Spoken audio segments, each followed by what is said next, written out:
think you got to think about it, right? So I gave this a little bit of thought.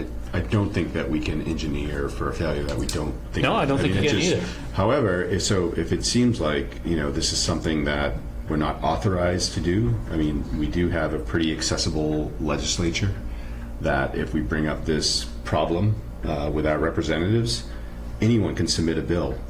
And if so, if there's a way that you could say, well, there's some type of, I don't know, imminent threat or danger to a roadway from something on private property, could they provide some flexibility for the town to have the right to go in to remove a threat?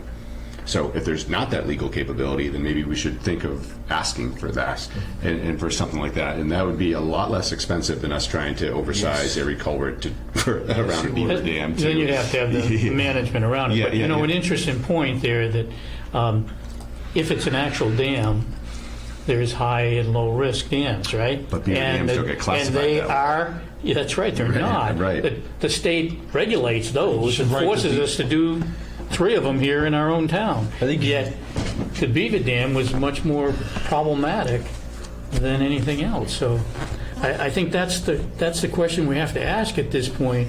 If in fact we're going to rebuild this to only the 36, are we able to manage, and can we get some legal issues here, legal help, to be able to manage that upstream beaver population so that it doesn't get to a 30-acre pond again? As Steve highlighted, it's allowing us access to get up there. And even if that we were granted that access, there's a few of those dams, you can only get there by foot. Right. You can't do anything with So your hands with those. we probably couldn't have accessed really any. No. But if the Beaver Dam was causing damage to someone's leach field, like a neighbor's leach field, that's an imminent threat. And so they would be liable for that damage. The homeowner. The homeowner, right. And so I think certainly as we talk to our state reps about the huge impact this has caused us, as a select board, we should write a letter to our state reps to advocate for this law change. So this is a...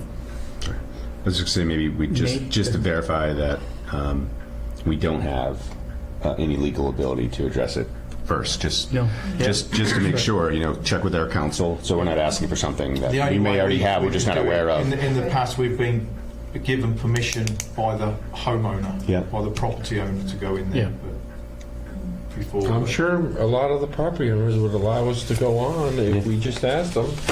And, But you would and maybe have to have with this some sort of a occurring, that plan. property owner may change their mind. So certainly we've identified the beaver dams in town that you're watching. And so well, I mean, we as much as we can. We can't just waltz out there whenever we feel like it. Obviously on private property, but there's a couple of them we can see from the road, and you can see what's going on. So we should reach out over the next few weeks to some of the property But like I owners. say, there are. Sure, we should identify what dams there are out there that may risk our roads, and then once we identify the dams, then we should ask the property owners if we could have access. But we first need to identify the dams.